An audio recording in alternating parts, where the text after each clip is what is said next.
ನನ್ನ ಗುರುಗಳಾದಂಥ ಸ್ವಾಮಿ ವಿರಜಾನಂದ ಸರಸ್ವತಿ ಮಹಾರಾಜರು ಬೆಳೆಸೋಕ್ಕೆ ಶುರು ಮಾಡಿದಾಗಲೇ ಅದನ್ನೇ ಹೇಳಿದ್ರು, ನಾಗೇಂದ್ರ ಇಲ್ಲಿ ಯಾರು ಬಂದು ಕೂತ್ಕೋತಾರೆ ದಿವ್ಯ ಚೈತನ್ಯಗಳು, ಅವರಲ್ಲಿ ಭಗವಂತನನ್ನು ಕಾಣುವ ಪ್ರಯತ್ನ ಮಾಡು. ಇವರಲ್ಲಿ ನೀನು ಭಗವಂತನನ್ನು ಕಾಣೋಕ್ಕೆ ಸಾಧ್ಯ ಇಲ್ಲದೆ ಇದ್ದರೆ, ಈ ದಿವ್ಯ ಚೈತನ್ಯಗಳಲ್ಲಿ ಭಗವಂತನನ್ನು ಕಾಣೋದು ಸಾಧ್ಯ ಇಲ್ಲದೆ, ಮಣ್ಣಿನ ಮೂರ್ತಿಗಳಲ್ಲಿ, ಮರದ ಮೂರ್ತಿಗಳಲ್ಲಿ, ಲೋಹದ ಮೂರ್ತಿಗಳಲ್ಲಿ ಭಗವಂತನನ್ನು ಕಾಣೋಕ್ಕೆ ಸಾಧ್ಯವೇನಪ್ಪ? ಸಾಧ್ಯ ಇಲ್ಲ. ಅದರಿಂದ ಮೊದಲು ಈ ಚೈತನ್ಯಗಳಲ್ಲಿ ಭಗವಂತನನ್ನು ಕಾಣು. ಇದು ನಮಗೆ ನೀಡಿದಂತಹ ಮೊದಲನೆಯ ಮತ್ತು ಬರೀ ಶ್ರೇಷ್ಠವಾದ ಮಾರ್ಗದರ್ಶನ. ನಿನ್ನನ್ನು ಯಾರೋ ಏನೋ ಅಂದ್ಕೊಂಡ್ಬಿಟ್ರೆ ಸ್ಟ್ರೈನ್ ಆಗತ್ತೆ. ಅಲ್ಲ, ನೀನು ಯಾರೋನೂ ಅಲ್ಲ, ಏನೋನೂ ಅಲ್ಲ. ನೀನು ಯಾರು? ಬಾಯಲ್ಲಿ ನಿನ್ನನ್ನು ಮಗಳೇ ಅಂತ ಕರಿತೀನಿ ಅಷ್ಟೇ, ವಾಸ್ತವವಾಗಿ ನೀನೇ ನನ್ನ ತಾಯಿ. ನನ್ನ ಮನಸ್ಸು ಹಾಗೆಯೇ ನೋಡ್ತಾ ಇರುತ್ತೆ. ಇದನ್ನು ಜಗತ್ತಿಗೆ ತೋರಿಸ್ಕೊಟ್ಟವರು ಶ್ರೀಮಾತೆ ಶಾರದಾ ದೇವಿ. ಇನ್ನು ವಿಶ್ವವಿಜೇತ ವಿವೇಕಾನಂದ ಜಗತ್ತಿಗೆ ನೀಡಿದ್ದೇನನ್ನು ಅವರ ಮಾರ್ಗದರ್ಶನದ 29 ವರ್ಷಗಳ ಸಾಧನೆಯ ನಂತರ ಈ ಮೂವರನ್ನೇ ನಾವು ಅನುಸರಣೆ ಮಾಡ್ತಾ ಬಂದಿದ್ದು. ನಮ್ಮ ಗುರುಗಳು ಕೊಟ್ಟಿದ್ದು ಈ ಮೂವರನ್ನೇ. ವಿವೇಕಾನಂದರ ಈ ಮಾರ್ಗದರ್ಶನ ಇವತ್ತು ನಡೀತಾ ಇರೋದು. ವಿವೇಕಾನಂದ ಹೇಳ್ತಾರೆ, ಶೃಣ್ವಂತು ವಿಶ್ವೇ ಅಮೃತಸ್ಯ ಪುತ್ರಾಃ. ಹೇ ಅಮೃತ ಪುತ್ರರೇ, ನನ್ನ ಮಾತನ್ನು ಕೇಳಿ. There is no guarantee that you will be born as human being in your next birth. ಮುಂದಿನ ಜನ್ಮದಲ್ಲಿ ಮನುಷ್ಯರಾಗೇ ಹುಟ್ಟುತ್ತೀರಿ ಎನ್ನುವ ಯಾವ ಖಾತ್ರಿಯೂ ಇಲ್ಲ. ಹಾಗಾದರೆ ಏನು ಮಾಡಬೇಕು? ಆತ್ಮ ಸಾಕ್ಷಾತ್ಕಾರ, ಮೋಕ್ಷ, ಕೈವಲ್ಯ, ನಿರ್ವಾಣ ಇವ್ಯಾವ ಮಾತನ್ನು ಹೇಳಲ್ಲ ಸ್ವಾಮಿ ವಿವೇಕಾನಂದರು. ಅದಕ್ಕೆ ಅವ್ರು ನಂಗೆ ತುಂಬ ಇಷ್ಟ. ಅವ್ರು ಹೇಳಿದ್ದು ಮುಂದೆ 2 ವಾಕ್ಯ, ಅದನ್ನೇ ಇವತ್ತು ಅಪ್ಪಾಜಿ ಪರಿಪಾಲಿಸ್ತಾ ಇರೋದು. There is no guarantee that you will be born as human being in your next birth ಅಂತ ಹೇಳಿದ ಸ್ವಾಮಿ ವಿವೇಕಾನಂದ ಮುಂದೆ ಹೇಳ್ತಾರೆ, each soul is potentially divine. ಎಲ್ಲರ ಆಂತರ್ಯದಲ್ಲಿ ದೈವಿಕ ಶಕ್ತಿ ಇದೆ. ಅವರಲ್ಲಿದೆ, ಇವರಲ್ಲಿದೆ, ಅವರಲ್ಲಿಲ್ಲ, ಅವರಲ್ಲಿಲ್ಲ, ಅಪ್ಪಾಜಿಲಿದೆ ಅಲ್ಲ. Each soul is potentially divine. ಪ್ರತಿಯೊಬ್ಬರ ಆಂತರ್ಯದಲ್ಲಿ ದೈವಿಕ ಶಕ್ತಿ ಇದೆ. ಹಾಗಾದರೆ ನಾವೇನು ಮಾಡಬೇಕು? ಮುಂದುವರಿಸಿ ಹೇಳ್ತಾರೆ, invoke the divinity in each soul and that is the purpose of life. ಆಂತರ್ಯದಲ್ಲಿ ಅಡಗಿರುವ ದೈವಿಕ ಶಕ್ತಿಯನ್ನು ಹೊರಕ್ಕೆ ತಗೊಂಬ. ಇದೇ ನಮ್ಮ ಜೀವನದ ಪರಮೋದ್ದೇಶ. ಯಾವಾಗಲೂ ಮಾಡಬೇಕಾದ್ದನ್ನೇ. ಎಲ್ಲದರ ಗುರಿ ಅದೇಯ. Invoke the divinity in each soul and that is the purpose of life.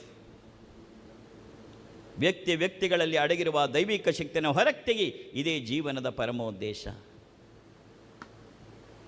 ಸ್ವಾಮಿ ವಿರಜಾನಂದರ ಮಾರ್ಗದರ್ಶನದಲ್ಲಿ ಎಲ್ಲವನ್ನು ನೋಡಿ, ಎಲ್ಲವನ್ನು ಕಲಿತಾಗ ನಮ್ಮ ಗುರುಗಳು ದೇಹತ್ಯಾಗ ಮಾಡೋಕ್ಕೆ ಮುಂಚೆ ಒಂದು ಮಾತು ಹೇಳಿದ್ರು, ನಾಗೇಂದ್ರ, ನನ್ನ ಆಸ್ತಿಯೆಲ್ಲ ನಿನಗೆ ಬಿಟ್ಟು ಹೋಗ್ತಿದ್ದೀನಿ, ನೀ ಇದನ್ನು ಉಳಿಸಿ ಬೆಳೆಸ್ಕೊಂಡು ಹೋಗು. ನಾನೊಬ್ಬ ನಿಜ ಸನ್ಯಾಸಿ. ನನ್ನ ಹೆಸರಲ್ಲಿ ಬ್ಯಾಂಕ್ ಬ್ಯಾಲೆನ್ಸ್ ಆಗಲಿ, ಬಿಲ್ಡಿಂಗ್ ಆಗಲಿ ಇಲ್ಲ. ನನ್ನ ಹತ್ರ ಇರೋದು 4 ಆಸ್ತಿ. 1 ಶ್ರೀಚಕ್ರ, 2 ಲಲಿತಾ ಸಹಸ್ರನಾಮ, 3 ಓಂ ಹ್ರೀಂ ಪರಾಶಕ್ತಿ ನಮಃ ಸಿದ್ಧಿ ಮಂತ್ರ, 4ನೇದು ಇಷ್ಟು ವರ್ಷಗಳ ಕಾಲ ನಾನು ತಪಸ್ ಮಾಡಿ ಗಳಿಸಿರುವ ಆ ದೈವಿಕ ಶಕ್ತಿಯನ್ನು ನಿನಗೆ ಕೊಡ್ತಿದ್ದೀನಿ ಅಂಥೇಳಿ ಶ್ರೀಚಕ್ರವನ್ನು ತೆರೆಸಿ ಅಂಗೈ ಮೇಲಿಟ್ಟು ಬಿಂದುವಿನಲ್ಲಿ ತುಳಸಿ ದಳವನ್ನಿಟ್ಟು ಉದ್ಧರಣೆಯಲ್ಲಿ ತೀರ್ಥವನ್ನು ತಗೊಂಡು ಜಗದಂಬಾರ್ಪಣಮಸ್ತು ಅಂತ ಬಿಟ್ಟರು. ಇವನು ಹುಟ್ಕೊಂಡ್ಬಿಟ್ಟ. ಮುಂದೆ ಈ ಮಹಾಪುರುಷರ ದಿವ್ಯ ವಾಣಿಗಳು ಬರೀ ವಾಣಿಗಳ, ಇದು ನಿಜವ ಅನ್ನುವ ಪರೀಕ್ಷೆ ಮಾಡಬೇಕು ಅನ್ನುವ ಕುತೂಹಲ. ಹಾಗಾಗಿ ಕಳೆದ 5 ವರ್ಷದಲ್ಲಿ ಈ ಕುತೂಹಲಕ್ಕೆ ಬಂದಿದ್ದು. 5 ವರ್ಷಗಳ ಹಿಂದೆ ಲಲಿತಾ ಸಹಸ್ರನಾಮ ಕಲಿಕಾ ವರ್ಗ ಅಂತ ಪ್ರಾರಂಭ ಮಾಡಿ ಲಲಿತಾ ಸಹಸ್ರನಾಮವನ್ನು ಆಧಾರವಾಗಿಟ್ಕೊಂಡು ಶುರು ಮಾಡಿದ್ದು. ಬರ್ತಾ ಬರ್ತಾ ಇವತ್ತಿಗೆ ನಮ್ಮ ಆ ಗ್ರೂಪ್ಗಳಲ್ಲಿ 12 ಲಕ್ಷಕ್ಕೆ ಅಧಿಕ ಸಂಖ್ಯೆ ಜನ ಇದ್ದಾರೆ. ಇವಾಗ ನಂಗೆ ಲೆಕ್ಕ ಸಿಗ್ತಾ ಇಲ್ಲ, 12 ಲಕ್ಷದವರೆಗೂ ಲೆಕ್ಕ ಸಿಕ್ತಷ್ಟೇ. ಯಾಕೆಂದರೆ ಸುಮಾರು 2-2.5 ಸಾವಿರ ವಾಟ್ಸಪ್ ಗ್ರೂಪ್ಗಳೇ ಇದೆ. ಅದನ್ನು ಪ್ರತಿದಿನ ನೋಡ್ಕೊಳ್ಳೋಕ್ಕೆ ಸುಮಾರು 50ಕ್ಕಿಂತ ಹೆಚ್ಚು ಗ್ರೂಪ್ ಅಡ್ಮಿನ್ಗಳಿದ್ದಾರೆ. Devoted and dedicated group admins. More than 12 lakhs people are there. ನಮ್ಮ ಕಾರ್ಯ ಏನು? ಅದಕ್ಕೆ ನಾನು ಪ್ರತಿಯೊಬ್ಬರಿಗೂ ಹೇಳ್ತೀನಿ, ಗ್ರೂಪಲ್ಲಿ ನೀನು ಸೇರದೇ ಇದ್ದರೆ, ಗ್ರೂಪನ್ನು ಫಾಲೋ ಮಾಡದೇ ಇದ್ದರೆ ನನ್ನ ಹತ್ತಿರಕ್ಕೆ ಬರಬೇಡ. ನಾನು ಬಂದವರಿಗೆಲ್ಲ ಅಕ್ಷತೆ ಹಾಕಿ ಆಶೀರ್ವಾದ ಮಾಡು ಗುರು ನಾನಲ್ಲ. ಯಾಕೆ ಮಾಡಲ್ಲ ಅಂದರೆ, ನಾನು ಆಶೀರ್ವಾದ ಮಾಡಿದ್ದು ನಡೆಯುತ್ತೆ. ಯಾವತ್ತದು ನಡೆಯಲ್ಲ, ನಾನು ಇಲ್ಲಿರಲ್ಲ. ಆದರೆ ನೀ ಬರಬೇಕಾದ್ರೆ ಒಂದು ಅರ್ಹತೆ ನಿನ್ನಲ್ಲಿರಬೇಕು, ನೀನು ಗ್ರೂಪನ್ನು ಸೇರಿ ಗ್ರೂಪನ್ನು ಫಾಲೋ ಮಾಡ್ತಿರಬೇಕು. ಯಾಕೆ ಕಂಡೀಷನ್ನು ಅಪ್ಪಾಜಿ ಹಾಕಿದ್ದು ಅಂದರೆ,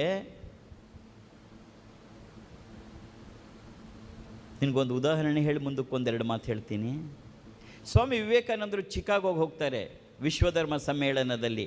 ಮೊದಲನೆಯ ದಿನದ ಕೊನೆಯ ಭಾಷಣಕಾರರವರು. 7,500 ಜನ ತುಂಬಿದ್ದಾರೆ ಅಲ್ಲಿ. ಅವರು ಯಾರೂ ಹಿಂದೂಗಳಲ್ಲ, ಅವರು ಯಾರೂ ಭಾರತೀಯರಲ್ಲ, ಎಲ್ಲ ಬೇರೆ ಬೇರೆ ದೇಶದಿಂದ ಬಂದ ಬೇರೆ ಬೇರೆ ಧರ್ಮದವರು. ಬೆಳಗ್ಗೆ 10 ಶುರುವಾಗಿದೆ, 5 ಮುಗಿಬೇಕು. ಕೊನೆಯ ಭಾಷಣಕಾರರು ಸ್ವಾಮಿ ವಿವೇಕಾನಂದರು. ಅನೌನ್ಸ್ ಮಾಡ್ತಾರೆ, ನಾವು Swami Vivekananda the Hindu monk for India. Swami ವಿವೇಕಾನಂದರು ಎದ್ದು ಬಂದು ನಿಂತ್ಕೋತಾರೆ. ಇಡೀ ಸಭಾಂಗಣವನ್ನು ಒಂದು ಸರಿ ದೃಷ್ಟಿಸಿ ನೋಡ್ತಾರೆ. ಆಮೇಲೆ ಹೇಳ್ತಾರೆ, my dear brothers and sisters of America. ಇಷ್ಟು ಹೇಳಿದ್ದೇ ತಡ ಕುಳಿತಿದ್ದ 7,500 ಜನ ಎದ್ದು ನಿಂತ್ಕೊಂಡು 2 ನಿಮಿಷ 32 ಸೆಕೆಂಡುಗಳ ಕಾಲ ಚಪ್ಪಾಳೆಯನ್ನು ತಟ್ತಾರೆ. ಇಡೀ ಸಮೂಹ 7,500 ಜನ.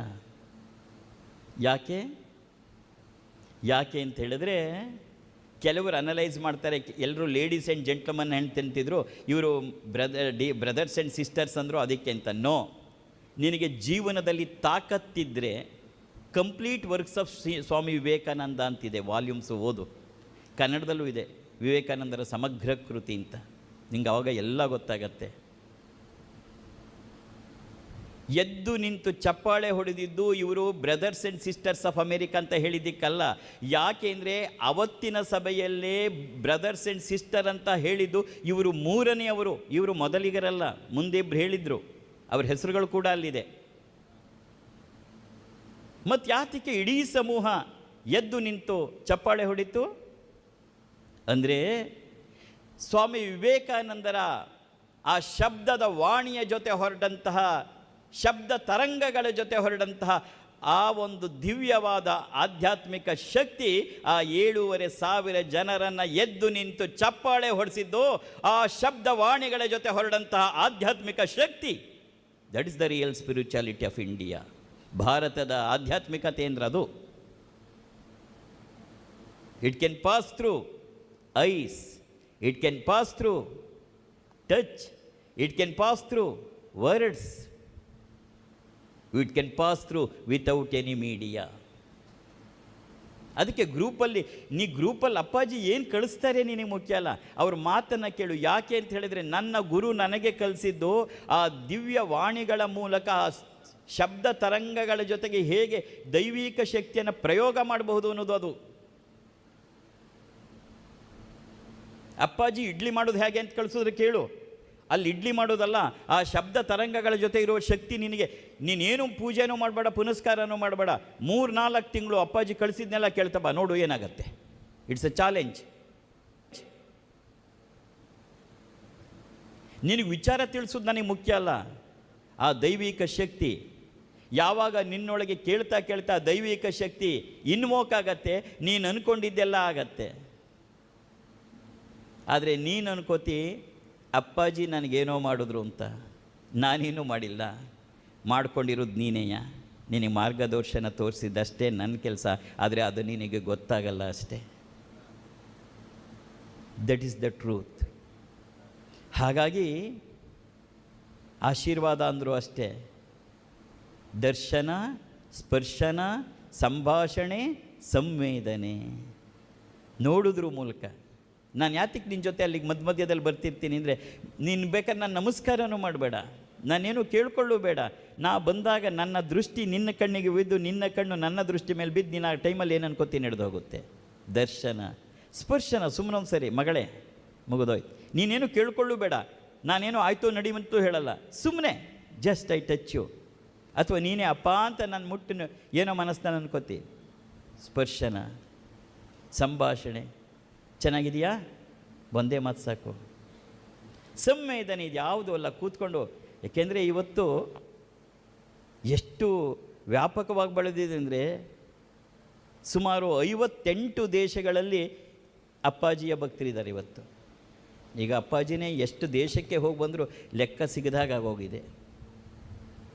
ನಾನು ಹೋಗಿದ್ದಲ್ಲ, ಅವರು ಕರೆಸ್ಕೊಂಡಿದ್ದು ಎಷ್ಟು ದೇಶಗಳು ಅನ್ನೋದು ಲೆಕ್ಕಕ್ಕೆ ಸಿಕ್ಕಾಗ್ದಾಗಿದೆ.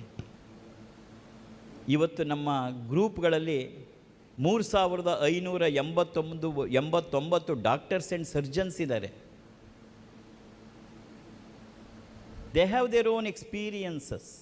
ಅವ್ರದ್ದು ತಮ್ಮದೇ ಆದ ಅನುಭವಗಳಿದೆ. ಕೇಳ್ತಾ ಇರ್ತಾರೆ. ನಾನು ಅನೇಕರು, ನಾಟ್ ಓನ್ಲಿ ಭಾರತದವರಲ್ಲ, ಹೊರಗಡೆಯವರುವೆ ತಮ್ಮ ತಮ್ಮ ಸಮಸ್ಯೆಗೆ ಅಪ್ಪಾಜಿ ಹತ್ರ ಬರ್ತಾರೆ. ನಾನು ಹೇಳ್ತೀನಿ ನೀವೇ, ಅದು ಹೆಲ್ತ್ ಇಶ್ಯೂಸ್ಗೆ ಬಂದಾಗ ನಾನು ಹೇಳ್ತೀನಿ ನೀವೇ ಡಾಕ್ಟ್ರಲ್ಲ ಅಂತ. ಅದಕ್ಕೆ ಅವರಂತಾರೆ, ಅಪ್ಪಾಜಿ ನಮ್ಮ ಮೆಡಿಸಿನ್ಗಿಂತ ಇದು ಅಮೋಘವಾದ ಕೆಲಸ ಮಾಡುತ್ತೆ. That is the truth, that is how it always happens. ಹಾಗಾಗಿ ಆ ದಿವ್ಯವಾದಂಥ ದೈವಿಕ ಶಕ್ತಿ, ಇದನ್ನು ಭಾರತದ ಹಿರಿಮೆ ಮತ್ತು ಕೊಡುಗೆ. ಇದು ಅಪ್ಪಾಜಿ ಇನ್ವೆನ್ಷನ್ಸ್ ಅಲ್ಲ, ಅಥವಾ ಅಪ್ಪಾಜಿ ಕಂಡು ಹಿಡಿದಿದ್ದು ಅಲ್ಲ. ಇದು ಸಾವಿರಾರು ವರ್ಷಗಳ ಮೂಲಕ ಜಗತ್ತಿಗೆ ನೀಡಿದಂತಹ ಹೆಮ್ಮೆಯ ದೇಶ ನನ್ನ ರಾಷ್ಟ್ರ ಭಾರತ. ನಮಗೆ ಭಗವಂತ ಕೇವಲ ಪೂಜಿಸುವ ಮೂರ್ತಿ ಅಲ್ಲ, ಅದೊಂದು ಪ್ರತಿಸ್ಪಂದಿಸುವ ಚೈತನ್ಯ. ನನಗೂ ಗೊತ್ತಿರಲಿಲ್ಲ. ಮೊನ್ನೆ ಶ್ರೀನಿವಾಸ್ ಒಂದು ಆಡಿಯೋ ಹಾಕಿದರು. ಯಾರೋ 20 ದಿನದಲ್ಲಿ ಕೋಮಾದಲ್ಲಿದ್ದರು. ಇದೆಯದು, you play it then for 2 minutes. ಏನು ನೀನು ನಂಬಕ್ಕಾಗದೇ ಇರೋದು ನಡೆದು ಹೋಗ್ಬಿಡುತ್ತೆ. ಎಂಥದ್ದೆಲ್ಲ ನಡೀತಾ ಇದೆ. 1 or 2 ಅಲ್ಲ, 100s ಅಲ್ಲ, 1000s ಅಲ್ಲ, ಲ್ಯಾಕ್ಸ್ ಟುಗೆದರ್. ಭಾರತದಲ್ಲ, ದೇಶಗಳಲ್ಲಿ. ಈ ಸರಿ ಅಪ್ಪಾಜಿ ಬರ್ತ್ಡೇ ವರ್ಧಂತಿ ನಡೆದಿದ್ದು ಬೆಳಗಾವಿನಲ್ಲಿ. ಅಲ್ಲಿಗೆ ಆಸ್ಟ್ರೇಲಿಯಾದಿಂದ ರೋಹನ್ ಅಂತ ಬಂದಿದ್ದರು. ಅವರಿಗೆ ಕ್ಯಾನ್ಸರು 4th stage. ಅಲ್ಲಿ ನಮ್ಗಳಲ್ಲ, ಅಲ್ಲ ಇನ್ನೂ ಚೆನ್ನಾಗಿ ನೋಡ್ತಾರೆ ಅವರು, ಅಷ್ಟು ಸುಲಭವಾಗಲ್ಲ. ಅವರೇ ಡಿಕ್ಲೇರ್ ಮಾಡಿದ್ರು, ಏನು sorry we can not do anything. ಅಲ್ಲ ಹೇಳು ಮ್ಯಾಕ್ಸಿಮಮ್ 5 months ಅಂತ. ಅಪ್ಪಾಜಿ ಸಂಪರ್ಕಕ್ಕೆ ಬಂದರು.